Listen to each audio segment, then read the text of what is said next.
तो यहाँ प्रश्न दिया गया है, किस तकनीक द्वारा रूपांतरित प्रतिजैविक का उत्पादन किया जाता है या उत्पादन करते हैं। देखो, रूपांतरित प्रतिजैविक को हम बोलते हैं ट्रांसफॉर्म्ड एंटीबायोटिक। ठीक है, मतलब कि आप जो है रिकम्बिनेंट जो टेक्नोलॉजी होती है, ठीक है, जेनेटिक इंजीनियरिंग होती है, जिसके अंदर हम रूपांतरित प्रतिजैविकी का उत्पादन करते हैं। प्रतिजैविक पदार्थ जो होते हैं मॉडिफाइड या ट्रांसफॉर्म्ड जो एंटीबायोटिक होती है उनका उत्पादन करते हैं। देखो यहाँ लिख देते हैं हम ट्रांसफॉर्म्ड, ये केवल कंफ्यूज करने के लिए है, ट्रांसफॉर्म्ड एंटीबायोटिक।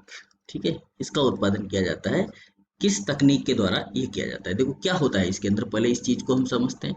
हमारे पास क्या होता है, हमारे पास एक ऑर्गेनिज्म होता है, एक जीव होता है। ठीक है, उसका डीएनए हम आइसोलेट कर सकते हैं। कोई सा भी जो ऑर्गेनिज्म होगा जिसके पास में कोई एंटीबायोटिक जीन होगा उसका डीएनए हम आइसोलेट कर लेंगे। ठीक है, हम मान के चल रहे हैं कि ये कोई ऑर्गेनिज्म का डीएनए है। ठीक है, और इस डीएनए के पास में यहाँ पर कोई जीन है, यहाँ से यहाँ तक ये कोई एक जीन है। ठीक है, अब हम क्या करेंगे, इसको किसी दूसरे ऑर्गेनिज्म के साथ में, जो कि वायरस हो सकता है, बैक्टीरिया हो सकता है। ठीक है, तो बैक्टीरिया का प्लाज्मिड हो सकता है, वायरस डीएनए हो सकता है, वो उस डीएनए के साथ में इसको क्या कर देंगे, इसके डीएनए के साथ में, ठीक है, इस वेक्टर के डीएनए के साथ में हम इसको जोड़ देंगे। ये वेक्टर होगा और इस वेक्टर के डीएनए के साथ में हम ये वाला सेगमेंट यहाँ पर क्या कर देंगे, जोड़ देंगे। तो जैसे कि मान लीजिए मैंने यहाँ पर ये सेगमेंट इसका जोड़ दिया है, यहाँ ये जोड़ दिया। ठीक है, अब इसको क्या किया जाएगा, इस वेक्टर को, क्योंकि ये वाला जो पोर्शन है ये कोई एंटीबायोटिक प्रोड्यूस करता है, मतलब एंटीबायोटिक बनाता है, और ये एंटीबायोटिक जीन को हमने किस में डाल दिया, एक वेक्टर यानी कि वाहक में डाल दिया। वाहक क्या हो सकता है, वाहक आपका वायरस हो सकता है और आपका क्या हो सकता है, प्लाज्मिड हो सकता है। वायरस भी हो सकता है, प्लाज्मिड हो सकता है, कोजमिड हो सकता है, फेजमिड हो सकता है, कुछ भी हो सकता है। ठीक है, अब इस वेक्टर को हम क्या करेंगे, इस वेक्टर को हम ट्रांसफर कर देंगे किसके अंदर, ई कोलाई बैक्टीरिया के अंदर, जिसको हम कहेंगे होस्ट।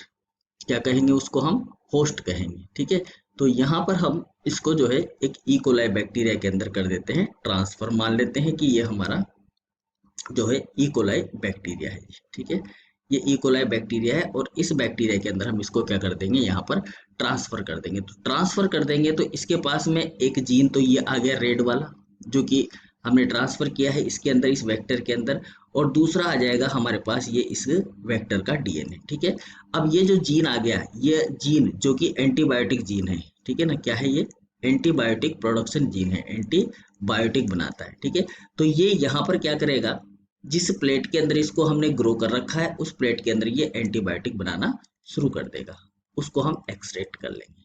इस प्रोसेस को बोलते हैं जीनेटिक इंजीनियरिंग। क्या बोलते हैं, जीनेटिक इंजीनियरिंग।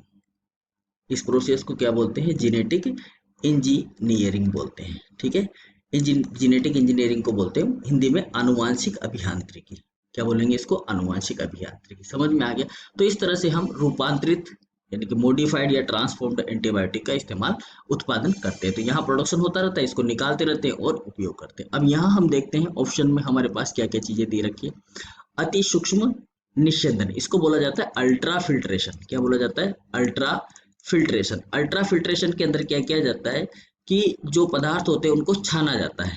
ठीक है ना, फिल्ट्रेशन में क्या किया जाता है, छाना जाता है। बहुत ही पतला, बहुत ही बारीक बारीक से पदार्थों को छाना जाता है जो बहुत ही सूक्ष्म होते हैं, इसको बोला जाता है अल्ट्रा फिल्ट्रेशन। ठीक है ना, छानना।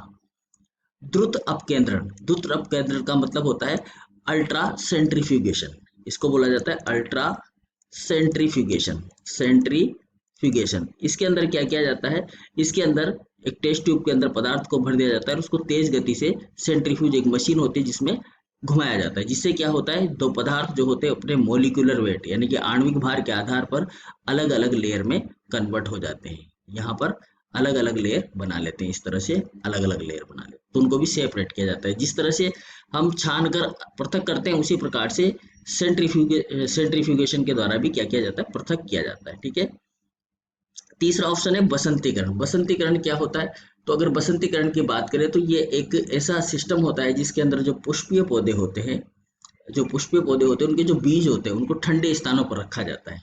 ठीक है ना, ठंडे स्थानों पर रखा जाता है ताकि वो अच्छे से जो है जर्मिनेट हो सके। इस प्रोसेस को बोला जाता है बसंतीकरण। ठीक है, वो कहलाता है आपका बसंतीकरण। और नेक्स्ट लास्ट एंड फाइनल है आनुवांशिक अभियांत्रिकी, जिसके बारे में हमने अभी जाना। तो इसका सही आंसर क्या हो जाएगा? इसका सही आंसर हो जाएगा आनुवांशिक अभियांत्रिकी यानी कि जेनेटिक इंजीनियरिंग, और इसी के अंदर हम करते हैं क्या? रूपांतरित प्रतिजैविकी का उत्पादन। Okay, thank you.